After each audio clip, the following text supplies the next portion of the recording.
Elappara Udaya arts and sports ക്ലബിന്റെ നേതൃത്വത്തിൽ കോഴിക്കാണത്ത് ഓണാഘോഷ പരിപാടികൾ സംഘടിപ്പിച്ചു. ആഘോഷങ്ങളുടെ ഭാഗമായി വിവിധ കലാകായിക മത്സരങ്ങളും സംഘടിപ്പിച്ചു.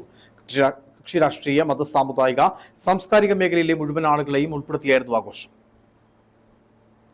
ഏലപ്പാറ കോഴിക്കാനത്ത് പ്രവർത്തിക്കുന്ന ഉദയ ആർട്സ് ആൻഡ് സ്പോർട്സ് ക്ലബ്ബാണ് തിരുവോണ ദിനത്തിൽ ഓണാഘോഷ പരിപാടികൾ സംഘടിപ്പിച്ചത്. രാവിലെ 8 മണിക്ക് ക്ലബ്ബ് പ്രസിഡന്റ് സ്റ്റീഫൻ പതാക ഉയർത്തി ഉദ്ഘാടനം നിർവഹിച്ചു.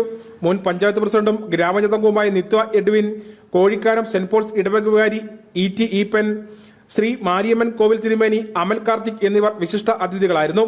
വർഷക്കാലമായി നമ്മുടെ മുമ്പിൽ പല പ്രവർത്തനങ്ങൾ ചെയ്തു വരുന്നുണ്ട്. ഇന്ന് ഈ ഓണം ആഘോഷത്തിനെ മുന്നിട്ട് നമുക്കിവിടെ ഒരുപാട് പരിപാടികളൊക്കെ ഇവിടെ അവര് സംഘടിപ്പിച്ചിട്ടുണ്ട്. പ്രതികൂല കാലാവസ്ഥയാണെങ്കിൽ പോലും ഒന്നും ഈ ഒരു പ്രവർത്തനം ചെയ്യുവാൻ ഒരു പിന്മാറ്റവും ഇല്ലാതെ മുമ്പോട്ട് പോവുകയാണ്. നമ്മൾ ഈ ഓണക്കാലത്ത് ഒരു കാര്യം മാത്രം ഞാൻ ഈ വേദി ഉദ്ഘാടന യോഗത്തിന് ശേഷം കുട്ടികളുടെ വിവിധ കലാകായിക മത്സരങ്ങൾ നടന്നു. ഉച്ചയ്ക്ക് ശേഷം കബഡി മത്സരവും ഉണ്ടായിരുന്നു.